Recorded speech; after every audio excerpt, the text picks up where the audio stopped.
ب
በስመ አብ ወወልድ ወመንፈስ ቅዱስ አሐዱ አምላክ። በስመ አብ ወወልድ ወመንፈስ ቅዱስ አሐዱ አምላክ። በስመ አብ ወወልድ ወመንፈስ ቅዱስ አሐዱ አምላክ አሜን። መጀመርታ ስድራ እግዚአብሔር አምላክ ከመይ ቀኒኹም ከመይ ኣለኹም? አሜን። ሕያው ዝኾነ እግዚአብሔር አምላኽና በአና ብድሆም አባርቱን በኩሉ ፍጥረታቱን ካብ ኣጽናፈ ዓለም ክሳብ ኣጽናፈ ዓለም ዝኸበረን ዝተመስገነን ይኹን። በድጋሜ በአና ብድሆም አባርቱን በኩሉ ፍጥረታቱን ዝኸበረን ዝተመስገነን ይኹን። ሽምባር ክንፋር እግዚአብሔር አምላኽ ንሰብ ብጀካ ዲያብሎስ ጸላኢ የብሉን ትብል ጽሕፈት አንቢበ እሞ ከመይ ምዃናስ ኣረዱእኒ ዝብል ጥቕሲ ሓቲትኩም ነርኩም ማለት እዩ። ብጀካ ዲያብሎስ ከንሰብ ጸላኢ እምበር ካልእ ሰብ ጸላኢ ከም ዘይብሉ ዝብል ጥቕሲ አንቢበ እሞ ሕጅስ ከመይ ምዃናስ መረዳእታ በሃቡኒ ዝብል ኣብቲ ስነ ጽሑፍ ሰሪድኩም ኣለኹም። ክንፋር እግዚአብሔር አምላኽ ክፍትን እሽምባር ናይ ብሓቂ እዛ ጸላኢ ትብል ቃል ብእውነት ብርግጽ ንሰብ ብጀካ ዲያብሎስ ካልእ ጸላኢ የብሉን። እዛ ጸላኢ ትብል ቃል ግን ብልማድን ብዝርዳእካ ንምዝራብ ዳ እምበር ንሰብ ብጀካ ዲያብሎስ ካልእ ጸላኢ የብሉን ይሕዋተይ። ምክንያቱ ሰባት እንተስ ብፍላጥ እንተስ ብዘይፍላጥ ክጎድኡና ይኽእሉ እዮም፣ ክጸርፉና ይኽእሉ እዮም፣ ክሓሚና ይኽእሉ እዮም፣ ክሃርሙና፣ ክጠልሙና፣ ክኸርዑልና፣ ክዕበይልና ይኽእሉ እዮም ማለት እዩ። ኣነ ንስኻትኩም ገንዘብ ይሕዋተይ ንኹሉ ዝዕገስ ልቢ ክህልወና ይግባእ ከም ክርስቲያን መጠን ማለት እዩ። ንኹሉ ዝዕገስ ልቢ ክህልወና ይግባእ፣ ንኹሉ ዘፍቅር ልቢ ክህልወና ይግባእ ማለት እዩ። ስለዚ ነቲ ንጸላእትኹም ኣፍቁሩ ዝብል ሴማዊ ትእዛዝ ሸለል ካብ ንብል ነቲ ዘጋጠመና ተጸዋዕታት ሸለል ምባል መምራፂ ዝበለጸ ማለት እዩ። ምክንያቱ ንሰማያዊ ትእዛዝ ሸለል ምባል ማለት ቃል መለኮት ሸለል ምባል ማለት እዩ። ንሰማያዊ ትእዛዝ ሸለል ምባል ማለት ካብ ሰማያዊ ርስቲ ምፍላይ ማለት እዩ። ዝፍለ ክኸውን ከሎ ዝፈልይ ማለት እዩ። ነቲ ሓረር ኢልና ንጽበያ ዘለና ሰማያዊት የሩሳሌም ተስፋ ደቂ ኣዳም ንዓ ሸለል ምባል ማለት እዩ። ነቲ ዘጋጠመታት ተጸዋዕታት ሸለል ምባል ግን ነቲ ዘጋጠመና ተጸዋዕታት ሸለል ምባል ግን ውሽጣዊ ሰላም ኣብ ርእሲ ምውሃቡ ወዲ መንግስተ ሰማያት ንምዃን ይዘብቃዓና ማለት እዩ። ምእውነት ምክንያቱ ኣምላኽና እግዚአብሔር ጸላእትኹም ኣፍቅሩ ዝረግምኹም መርቑ ከመይሲ ኣነ ንሓጣን ጻድቃናት ፀሓይ የብርእ ኣለኹ፣ ከመይሲ ንሓጣን ጻድቃናት ከይፈለኹ ፀሓይ የብርእ ኣለኹ፣ ከመይሲ ንሕያዋት ንኽፉኣትን ከይፈለኹ ማይ የዝንብ ኣለኹ። ስለዚ ንዝፈትኹም ተፈትኹም እንታይ ዓስብለኩም፣ ስለዚ ካባይ ተመሃሩ ይብለና ኣሎ እግዚአብሔር።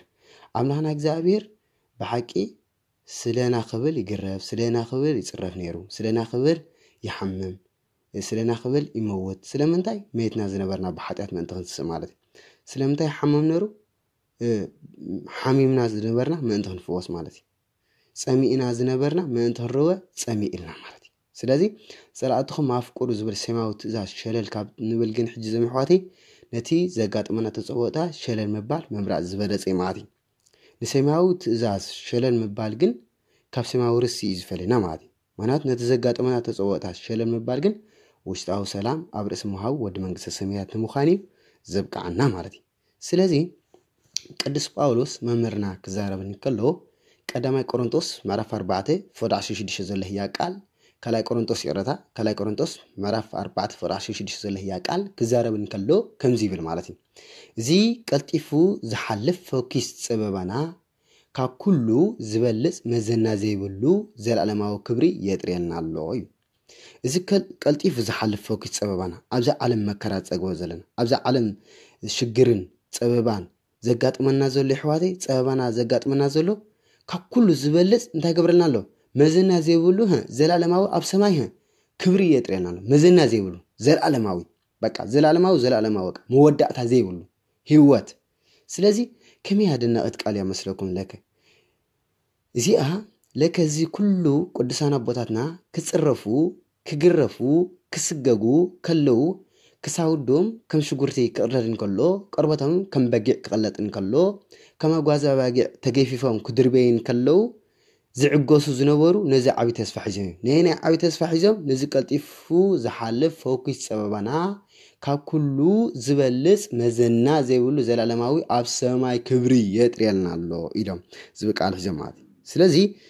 ዝኹል ዝዕገሱ ዝነበሩ ነዚ ዓቢ ተስፋ ሒዞም ማለት ስለዚ ኣነ ንስኻትኩም ከ ለከ ቅዱሳን ነዚ ተስፋ ዝሒዞም ተመሊሶም ነቶም ገረፍቶም ነቶም ሰጎግቶም ነቶም ሰጎግቶም ነቶም ዝጸርፍዎም ዝነበሩ ይጽልይሎም ዝነበሩ ማለት እዩ እቲ ኩሉ ግፍዒ ዘለዓለማዊ ክብሪ ከም ዘዳለወሎም ፈሊጦም እዮም ኣነ ንስኻትኩም ከ ነተጸብኦታት ሸለል እንተይልና ዘለዓለማዊ ክብሪ ዝጽበየና ዘሎ ምዃኑ ኣይንዘንግዕ ማለት እዩ ስለዚ ንሕዋትና ምፍቃር ንሕዋትና ምፍታው እዚ ዝዓበየ ክብሪ ዝሂበና ማለት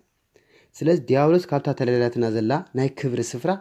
ክፈለና ተቃያሚ እዩ ዝገብረና ዘሎ ማለት እዩ ምክንያቱ ተቃያምቲ መንግስቲ ኣምላኽ ኣያትውን እዮም ተጻረፍቲ መንግስቲ ኣምላኽ ኣያትውን እዮም ሓሰውቲ መንግስቲ ኣምላኽ ኣያትውን እዮም ስለዚ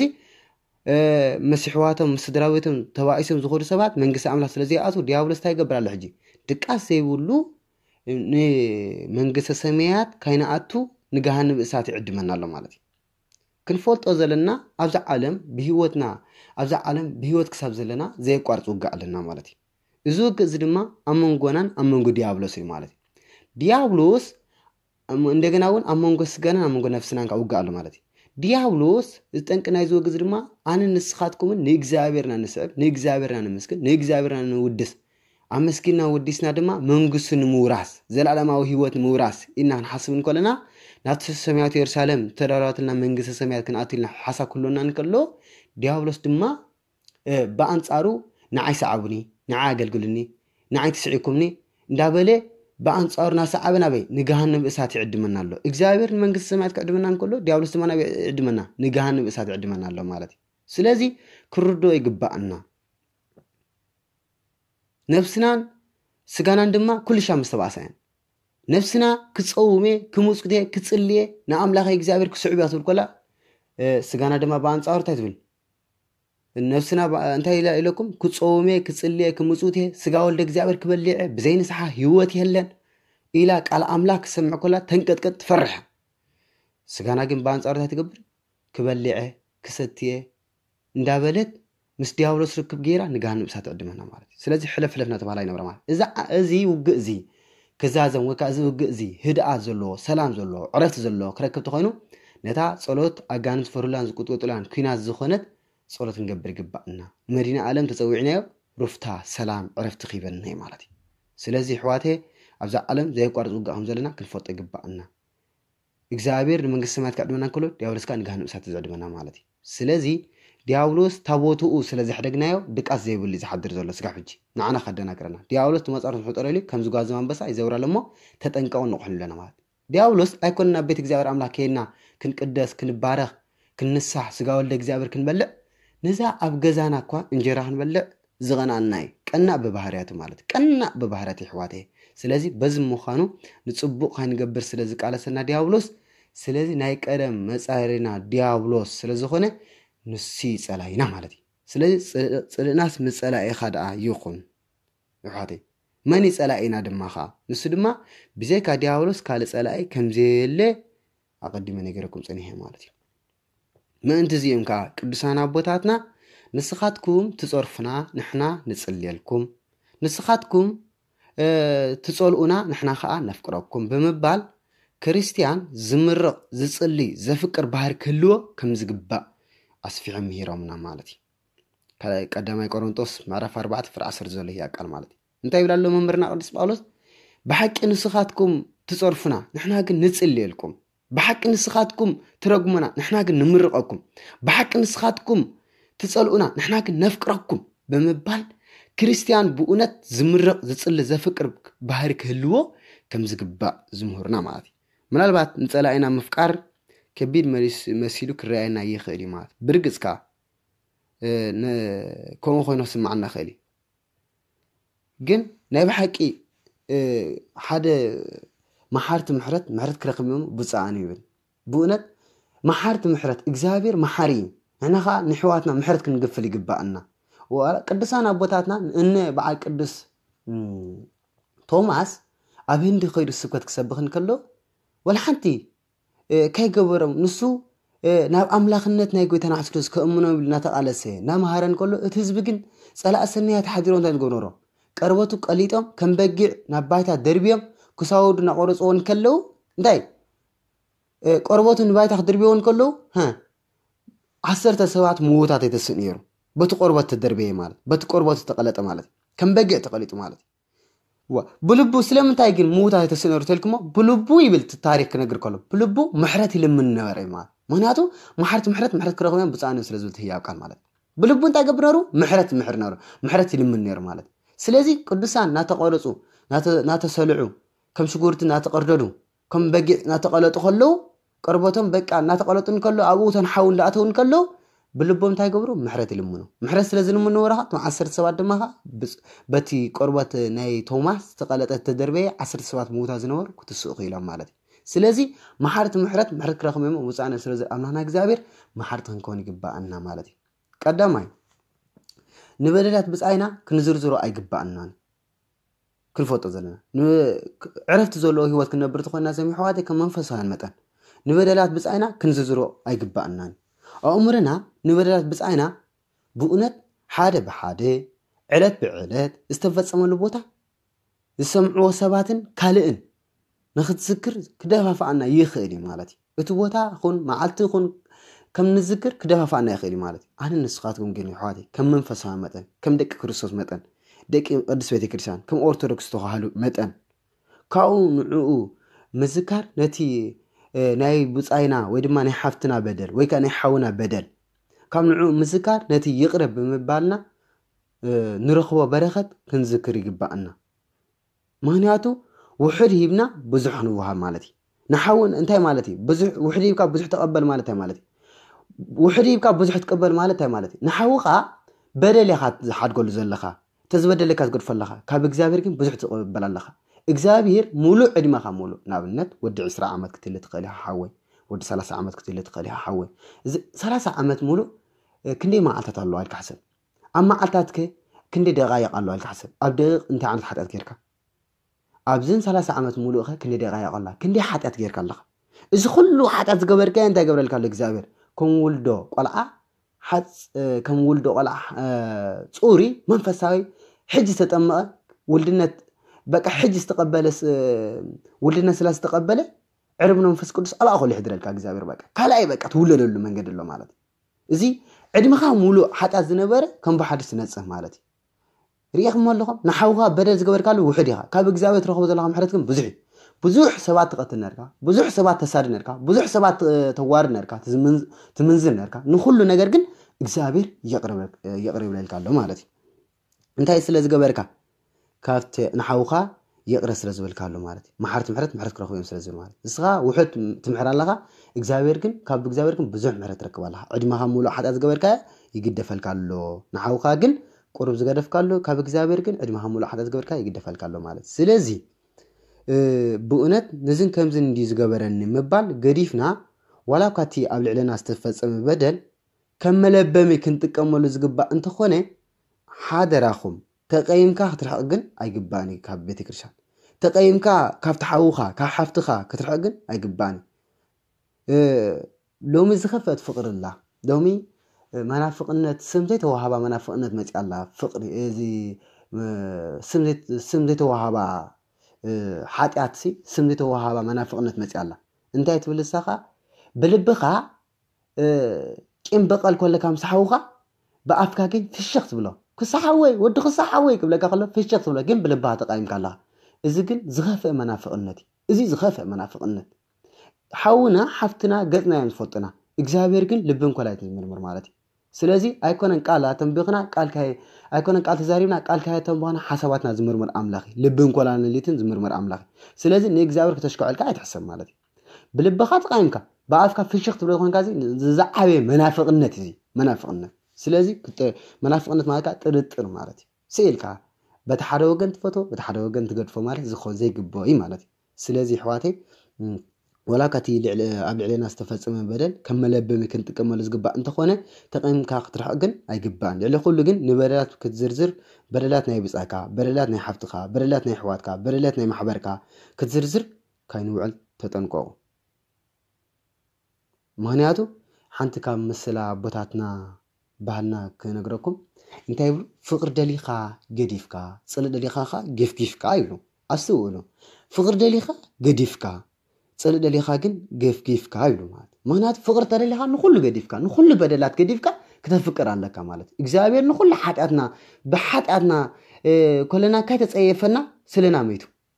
ናጽረፍና ናቀተልና ናሰረና ይቆልና መሪሰኻ መስከት ሰውይልኻ ይልምነና ነሩ ምሕረት ለምንና ንሱ አምላክ ልምና ይግቦኒ ግን አና አራይሪና ነሩ ማለት ስለዚህ ምሕረት ይግንፍል ነሩ ማለት እንዳጽፍዕዎ እንዳሃረሞ ስቅ በቃ ንምንታይ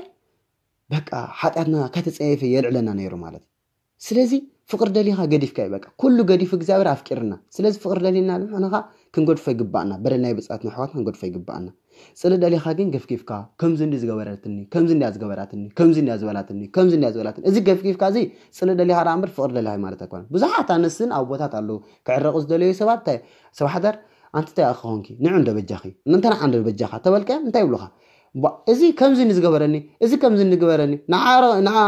ንዓባ በጃኻ ተዓረቅ مو أزكو خمس جبرني إذا خمس جبرني إزي صلي خات كف زلها همبر فقري تكفكفني هذا الله حوي ويك أحفتي مالتي سلازي كنت نقول لك بأنا مال سلازي فرد لي خا قديف كا صد لي خا قف كيف كسر زلوا بدارنا فرد لينا قديفنا صد لينا قف كيف كاي مالتي سلازي كم يثبت مثلكم بقى فرد تلينا قديفنا حجون كده جملكم إذن كم تنديز جبرني إلنا كاب مزرزار قديف كا يقرب مبالي إذن كم تنبرخت كقبله إذا سبحتم أستوعلوا أحواتي سلامتها ينقل سانا بطاتنا سلامتها يجن نبدلات بس أي حدا بحدا بمذكر نبدلات نبدلي حدا بحدا نعم له كذا خرز قبل زلوا خلي الناس نفسنا حتى يجبأنا نايبس أتكا ناي سبيتكا ناي حواتكا بدلات كتبت وعطانكا ببحدا تبت وعطان لها واي مو بدلك ها نجزاير تزاها خرط وعلى الله خمالتي عندما خامولو حتى أنت جركا እግዚአብሔር ከተጸየፈካ ስቅል ብዘሎስ ዝኻት ሓስበሉ ትከላለካ ማለት ስለዚህ ሕጁን ሓደ ክንፈጦ ዘለና ኣነ ንውሑዳት በደልየ ብጻየ ዝሓድግ ዘለኹ ኣምላኽ ግን ነቲ ካብ ቁልዕነተይ ኣትሒዙ ዝገበርኮ በደላት ይቕሪ ዝብለለይ ዘሎ ኢልና ስለዚህ ውሑድ ሃብሞ ብዙሕ ክንቀበል ይግባአና ማለት እዩ ንምሳሌ ሊቀ ዲያቆናት እስጢፋኖስ ግብረ ሐዋርያት ምዕራፍ 56 ኣሎ ኣው ቃል ነምብቦ ግብረ ሐዋርያት ማለት ሊቀ ዲያቆናት እስጢፋኖስ ኣፍታ ብዳርባ እምኒ ዝተጨፍለቀላ እዋን ናይ ብሓቂ ስብከት ናይ ክርስቶስ ንስኩ ናይ ፍቅሪ ትምህርቲ ዝምህር ነሩ ወላ ሓንቲ ዝገበረ ዝበደሎ ነገር የብሉን ከሕዋተይ ግን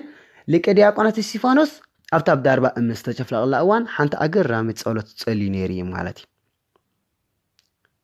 ምክንያቱ ብእምኒ ናተሃረመ ናተጨፍለቀን ከሎ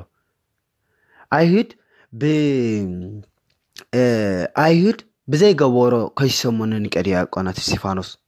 نحقنا يفرسالو كم زي جبرالو انتاولو أيهد بتنقل دياول سبعة مسرز حاضر انتاي جبرهم ليك أديا قناة استيفانوس عشرة مامس كم مالتي قدوس استيفانوس جن أبزي أجرام يزخونت قالت سألي لمات وقويتا نحدث ما يتحزن لميلو مات كم يهدنا ناقني جري حواتي وقويتا نحدث ما يتحزن لميلو كم يهدنا ناقي ناتج أفلا كادو إحواتي حتى أشوف لقطة حدا قول لي بحالي بأمنو كوي تشوف لقطة زلوا بدنا أقول لك بدينا كلها يشفلقوا له يحواتي قليم بتقولا قليم بمسار قليم بفاس قرصون كله براي يحواتي كم يعدناقي ناس تشفلقك حد تشفلقك حدا قال لهم يبان تملكتمو سمعت استيفانوس امن خلعلو خلو بلو زبل تأزات بچكانه وهابن كله كأكا عند ولو ناس حقو كتصاوتلو ناس حقو قتلو خلو كأكا عند ولو كتشفلقو خلو نزول اندهارمو خلو جن اوغويتا نحدات ما يتحزلو بيل باكا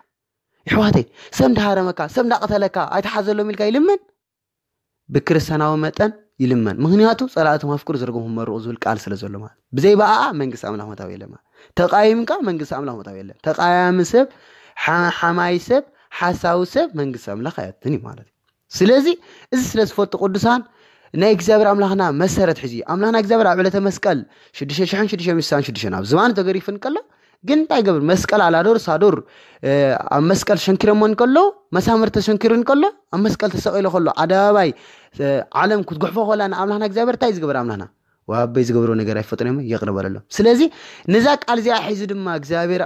እዚ ሊቀ ዲያቆናት እስጢፋኖስ ኦጎይታ ንሓዳት ማይ ተሓዘለም ኢሉ ማለት ከመይ ያደናቅ ነገር ናተጨፍላካ ሓጣት ጨፍላቅ ተኻደ ሕደገሎም ይባሃል እሞ እወ እግዚአብሔር እንዲሆም ምሂርና ንሕና ደቂ ክርስቶስ ኢና ንሕና ደቂ ኦርቶዶክስ ተዋህዶ ኢና ስለዚህ እዚ ትምህርትና ናትና ስብከትና ሓደ አምላክ ስብከትና ስብከት ፍቅሪ ተመልከቱ ሰማዕት እስጢፋኖስ እምኒ ኸልዕሉ ከለዉ በልዎ ዝብል ትእዛዝ ብጭካን ክወሃብን ከሎ ካዕካዕና በሉ ክጭፍልዎ ነዚ ኩሉ ሓደ ብሓደ ክፅብፅቦ ግዜ እንተዝወስድ ነይሩ ምሕረት ካይለመነሎ ማዕረፈ ነይሩ ማለት ንስ ግን ንኹሉ ሸለል ብምባል ይቕረታ ገበረሎም ማለት ይሕዋቴ ንኹሉ ሸለል ብምባል ናጨፍልዎ ከሎ ንኹሉ ሸለል ብምባል ይቕረታ ገበረሎም ይሕዋቴ እዚ በደል ብጻይካ ክዝርዝር ዘይምውዓል ከመይ ጽብቕቲ ይመስለኩም ይሕዋቴ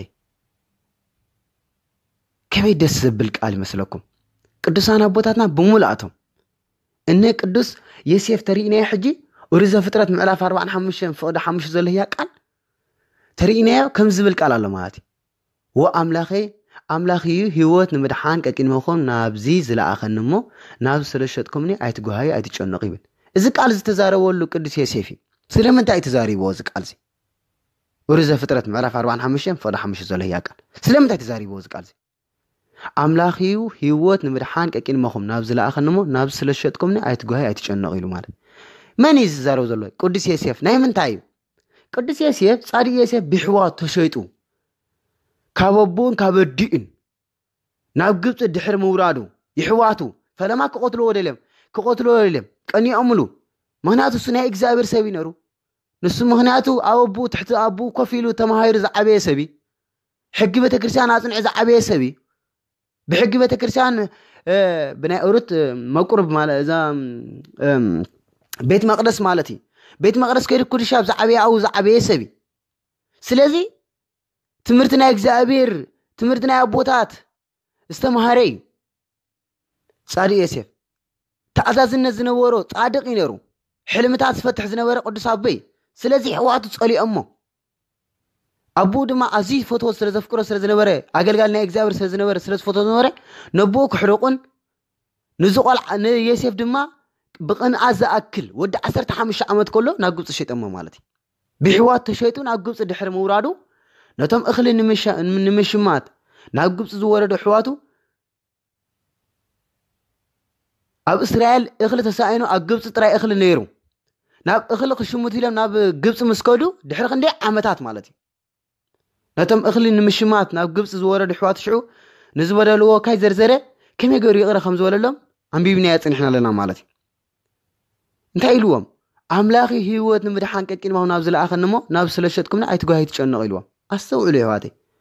ንሱ ስለምንታይ ናብ ጉድጓድ ደርቢኹምኒ ክትቆትልና ሓሲብኩም ስለምንታይ ካብዝን ናብትን ሰሒብኩም ዓቕላ ያጽቢኩም ለይ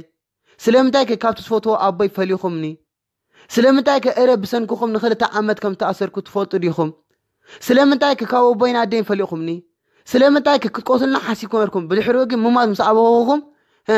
بمشمع بكشا صعينكم ناقص شتكمني سلامنتاي زي كاي بولو نسخاتكم زغبركم نكو እና በለ አይተዛረቦምን ኮም ዳበላ አይተዛረቦን ኣብ ልዕልኡ ንዝፈጸሞ ግፍዕታት እንተ ዝዝርዝረሎም እሞ ይቕረ ንምባል ከሸግሮ ኣይምተረፈይን ይኸውን ማለት እዩ እቲ ጻድቕ ግን ስለዚ ግን ንኹሉ በደሎም ሸለል ኢሉ ነዛ ገራሚት ቃል ተዛሪቦም ማለት እንታይ ኢልዎም ኣምላኺ ህይወት ንምድሓን ቀቂን መሆና ዝለኣኽን እሞ ናብ ስለሸጥኩምኒ ኣይትጓሂ ትጨነቕ ኢሎም ደስ ዘብል ቃል በቃ ኣምላኺ ቀቂን መሆና ዝለኣኽን እሞ ኣይትጓሂ ትጨነቕ ኢሎም በቃ ኣይትጨነቑ ሸይጥና ኢና ንሓውና ኢልኩም ኣይትጨነቑ በቃ ኣብ ግብፂ ምስ ረኸብዎ ክሽሙት ኢሎም ምስ መፁ በቃ ኣይትጨነቕ ኢልዎም ማለት እዩ በቃ ኣምላኺ ህይወት ንምድሓን ቀቂን መሆና ዝለኣኽን እሞ ናብ ስለሸጥኩምኒ ናብ ግብፂ ስለሸጥኩምኒ ኣይትጓሂ ትጨነቕ በቃ ኢሎም ስለዚ በቃ በዚ ከዓ ንፅለ ሲዕሮ ኣፍቂርዎም ኣነ ንስኻትኩምን ኣብዚ ቦታ እዚ ከምዝን ከምትን ጌርካ ነርካ ኣቂን በዓል እገለ እኳ ኢኻ ከምዚ ኢልና እናበልና ምትንተና ወጊና ንስኻስ ከምዚ ደኣ ክንብል ይግባአና ይሕዋተይ ዲያብሎስ እኮ እዩ ኣብ ማእኸልና ኣትዩ ፀኒሑ እምበር ንሕና ደኣ እሞ ይሕዋት እንዲና ክንብል ይግባአና ዲያብሎስ እኮ እዩ ኣብ ማእኸልና ኣትዩ ፀኒሑ እምበር ንሕና ደኣ ይሕዋት እንዲና እንዳበልና ክንከይድ እግዚኣብሔር ኣምላኽ ብፀጉ ይደግፈና ማለት እዩ ብሓቂ ቅዱሳን ክሳብ ክንዚ ግፍዕታት ወሪድዎም በደልቶም ሸለል ካበሉ ክንደይ ዝኣክል በደላት ዝወረደና ክንኮን ሓት እገለ እኮ ዝገበረኒ እገለ ዝገበራትኒ እናበልና ንልብና መዝገብ ቂም ክፍኣትን ክንገብሮ ጽባእ ኣይኮነን ናይ ብሓቂ ከተሓስበና ዝግብኦ ጠባይ ማለት ይኽብደና ተሃልዩ ኣምሪና ክንጽሊ ይግባአና በደል ብጾተይ ሸለል ኢልካ ይቕረ ዝብል ልቢ ሃበኒ ኢልና መድሃን ዓለም ኩሉሙና ይግባአና ካልኣይ ናይ መወዳእታ ጎይታናን መድሓንናን ኢየሱስ ክርስቶስ እዚ ኣብ ሉቃስ ወንጌል ምዕራፍ 9 ፍቕዲ 51 ዘሎ ህያ ቃል ማለት እዩ ሉቃስ ወንጌል ምዕራፍ 9 ፍቕዲ 51 ዘሎ ህያ ቃል ካብዛ ዛንታ እዚኣ ክልተ ዓበይቲ ትምህርታት ኪበኩም ደልየ ኣለኹም ማለት እዩ እንታይ ዝብል ቃል እዩ ሓደ መዓልቲ ጎይታናን መድሓንናን ኢየሱስ ክርስቶስ ደቂ መዛሙርቱ ናብ ሓንቲ ካብ ዓድታት ሰማርያ ናብ ሰማርያ ኣትዩ ማለት ወንጌል ትምህርቲ ክመርሉ ኣምላኽና እግዚኣብሔር ንደቂ መዛሙርቱ ሒዝዎ ናብ ሰማርያ ኣትዩ ማለት እንትኾነ ግን እቲ ህዝቢ ሰማርያ ተሪ ተቃውሞ ገበረሎም ማለት ቃል ኣምላኽ ኣይንሰምዕና እንታይ ትመረና ኣለኻ እናበሉ ተቃውሞ በቃ ኣይተኣትኒ ኢኻ ኢሎሞ ማለት ንጎይታ ዝኣክል ምቕባል ኣብይዎ ማለት ንኣምላኽና እግዚኣብሔር ዝኣክል ምቕባል ኣብይዎ ነቲ ሰማይ ምድሪ ዝፈጠረ ኣምላኽ ዝኣክል ምቕባል ኣብይሞ ማለት ሕሰቡ እሞ ሃዋርያት ዮሃንስን ያዕቆብን ሕርቃኖም ምቁፅጻር ዝሰኣኑ ሃዋርያት ዮሃንስን ያዕቆብን ከምዚ ኢሎም ንጎይታ ለሚኖም ማለት ጎይታይ ኦ ጎይታ ጸሎትና እንደስማዓና ኦ ጎይታ ከምቲ ኤልያስ ካብ ሰማይ ሓዊ ኣውሪዱ ነቶም 50 ሰባት ዘቃጽሎም ሓውሪና ከነቃጽሎም ኣዘና እንደ ጎይታ ሓውሪና ከነቃጽሎም ነው ሰባት ንዓኻ ዝኣክል ምቕባል ኣብዮም ኸይሎም ማለት ኣምላኽና እግዚአብሔር ግን ታይዶም ወዲ ሰብ ንሰባት ከድሕ እንዳ እምበር ከጥፍእ ኣይመጽን ካበይ ናይ መንፈስ መሃንኩም ፍለጡ ኢልዎም በቃ ወዲ ሰብ ንሰባት ከድሕ እንዳ እምበር ሰባት ብኡ ኣሚኖም ክድሕኑ ዳ መጽ እምበር ንሰባት ከድሕ እንዳ ኣሉ መጽ እምበር ሰባት ከጥፍእ ኢሉ ይኮነ መጽ ስለዚ ወዲ ሰብ ንሰባት ከድሕ እምበር ከጥፍእ ኣይመጽን ካበይ ናይ መንፈስ መሃንኩም ፍለጡ ኢልዎም በቃ ካበይ ናይ መንፈስ መሃንኩም ፍለጡ ብምባል መለሰሎም በቃ ተመልከቱም መሕዋት ንፈጣር ዝኣክል ውጻእ ክትብለኩም መዋድርቲ ዘይብሉ በደሊ እንትኾነ ግን እቲ ንጸላእትኩም ኣፍቅሩ ዝበለ ጎይታና መድሓኒት ክርስቶስ ንበደሎም ካዚ ዘርዘረ ሸለል በሎም ማለት እዩ ጓድኣ ከድሕኖም ምዃኑ ኣተስፈዎም ማለት እዩ ኣስተውዕሉ መሕዋተይ ጎይታ ዝኣክል እናተጸረፈ ነተነዓቐ ሸለል ካብ በለናሲ ኣነ ንስኻትኩም ደኣ ኸድኣ ኣነ ደኾ ከምዚ ይበሃል ኣነ ዶ ከምዚ ይበሃል ንዓይዶ ከምዚ ትብለኒ ወይ ከዓ ንዓይዶ ከምዚ ይብለኒ እንዳበልካ ንዕሽነት ሰባት ክንዝርዝር ንውዕል ዘለና ዕሽነት ናይ ደቂ ኣንስትዮ ዕሽነት ናይ ደቂ ተባዕትዮ ዕሽነት ናይ ኣቦታት ናይ ኣዴታት ክንዝርዝር ንውዕል ዘለና ንጠንቀቕ ኣሕዋተይ ብልክዕ ዓብይ በደል በፂሕና ክኸውን ይኽእል እንተኾነ ግን ክርስቲያን ምዃንና እንዘንግዕ ክርስቲያን ድማ ንዝጸልእዎ ዘፍቅር ንዝረገምዎ ዝምርቕ እዩ ማለት እዩ ብኻልእ መንገድኻ ነታ ካበይ ናይ መንፈስ መሃንኩም ፍለጡ ዝብል ቃል እሞ ንዘክራ ጎይታና መድሓንናን ኢየሱስ ክርስቶስ ካበይ ናይ መሃንኩም ፍለጡ ኢሎም ወዲ ሰብ ንሰብ ከድሕ እንዳ እምር መጽ እምበር ከጥፍእ ኣይኮነን ካበይ ናይ መንፈስ መሃንኩም ፍለጡ ኢሎም ስለዚ መንፈስ ናይ እግዚኣብሔር ተሃሊና ክነፍቅር ኢና ጸላእትኩም ኣፍቅሩ ዝረገም መርቕ ስለ ዝበለና ስለዚ ክነፍቅር ይግባና ኣምላኽና እግዚኣብሔር ሓጣትና ከይተጸየፈ ንጸድቃን ንሓጣን ከይፈለየ ፀሓይ ይብረቕ ኣሎ ንሓጣን ንኽፉኣትን ንሕያዋትን ከይፈለየ ማየ ዝንብ ኣሎ ስለዚ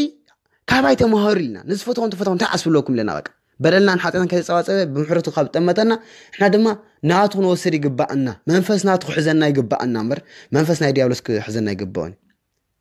ሒነ ክፈዲኤ ንዝጸልዎ ክጸልየ ዝብል ግን ናይ ዲያብሎስ መንፈስ እዩ ስለዚ ካባኻትኩም ዘሎ መንፈስ እለይዎ እዚ ሓውሪና ከነጥፍኦም ኢና ትብልዎ ዘለኹም ቃል ኣጥፍእዎ أنا خدحين يا متى كواي تمهارو سبات كله خدحين دام مبر سبات كتقف عيد اللي نيلو بزلو زلو كتقف ودما كدم سيزبر سبت خونيكن منفسنا ديابلوس زحادرو سبي مات ديابلوس كا تقوام تصاراراي تبعس يغبركما منغس املاح كم تورس جهنم اسات كم تورس يغبرك مالتي سلازي كاب زيد احنا اغزابير سلازي تحطنا تملساتنا تكون تسفا يغبر سلازي صلاتكم افقرو زرغهم مرو كميسي عنه نحات أنصارات ما يزن بالله كميسي نحيات نخفات ما كيف له صح يبرأ الله خمس ولا نقول سجارة معنا نزفتهم تفتهم تعسف لكم خمس ولا نا سلازي نزفتنا ترى انت فتنا تعسف لنا زي محواتي بس جبنا متن نعمل هناك زابير كله بسيجبنا مالتي سلازي نزي مسلتها حطكم بس قالنا متن صلاة سنيات نعنا دك عزيز اللي زحدر زلوا نعنا خطفنا كابيت إجزابير كنوصل كابيت إجزابير وصلنا دما تقايم تجيرو بتماثل منجد بوزح منجد جرو كنوصل جبرنا له مالتي منات تقايمات تسأل أي كام من قسم لا سلزي أتي جهنم مساس الزورس سلزي ديابلس كام موارس من تجبرنا يليز قال زلمات ناتو ورشاناتو جهنم مساتي سلزي قدامي كا ما كل شاب تسأل علينا مخانو فوت جبانا نص دقة زي اللي زحدر زلا نمنتا سمعت يرسالم ناتي أنا را نعوم مستسوقه نعدامي عتاد سلازم نحن دك عدام نعطوه زلنا نبينا نفتح بوتا ناي ديابلوس زنبرة بوتا سمعت يرسالمنا سلازم بوتو سلاز تحدقت كل شاب دك عزيز اللي زحدر نابنت حدا منقسي كحدا أوريد كالق منقس كالق سك الشمول ترى لها دك عزيز اللي زحدر مناتو أنا خلّه خس كالق شيء هيكونني اللي زعبه مناتو تاي سلازم هنا منقستي بعلي دا عطوا يزبل مالتي بوتاي بعلي دا خفي بلا يزبل تمن بري بعلي كوف زبل يزبل مالتي ديابلوس دما منجس سميات ناتيا زقبان عايز زقبان تاناتي زنبرس انت حقبرني سبات يبالو سلمتاي ندك سبات يبالو يلو دقاس زيبو اللي حدرالو مالتي حجي نابي يتونالو نسو جهنم اساتي منابرو نحنا منجس سميات سلازخونه عدمنا اغزابير امنا اسكا حجي عقسنا زلو مصاف زدونغ زلو تاي كلاتنا هندحن سلدلينا كنصح سلدلينا بحياونت برهراهي كنعت سلدلينا مالتي سلاز ديابلوسكا دقاس زيبو اللي حدرالو مالتي منجسي نخالي هيبوا اندا ولا دقاس حدرالو مالتي سلازي نحنا دما نزي مصارنا مخانو كنفطي غبانا ديابلوس تمصارو نحطرلي كم زغازمان بس يزورالمو تطنقو نقحن كم زولنا مصحف قدسنا كنطنقق يغبانا سلازي صلاينا ديابلوس امبر سب ايكونن مالتي ابدق سبات حديرو جن ديابلوس يزار مالتي كلماتي كم فاريزر املاح كتنتنلكمي سلامنتاي منيم قدسان ملائتي ابدق سبات حديرهم قدسان ملائت ابدق سبات حديرهم صبوق زمهرخا صبوق زمعدخا نام قنع من قد زمرحوخا مالتي قدسان ملائتي ناي ديابلوس ملائكت دما ناساتنا الملائكت دما انتي يغبرو ابدق سبات حديرهم حماق زمهرخا حماق من قد زمرحوخا زفاتاتنوخا ناب يتصغام زمرحوخا مالتي نغهنم اساز زمرحوخا مالتي اتم اب هو زلو ملائكت دما اب هو ناملاخ يامنو مس ديابلوس ايكونو مس اغزابير ايكونو مس قدسان ملائكت ايكونو سيلم اهوا زلو دما زياتم دما املاخ يلن زبل زلو ام ملائكتي اب سماي زلو دما ساتم كانتي اب ليتي دقسكا والله حاطيا زرسحوخا دقسكا والله حما حساب زحسبوخا بدحرو دما خا انتي غبرو ممحر حاطيات مبلع ممحر حاطيات حساب دما بس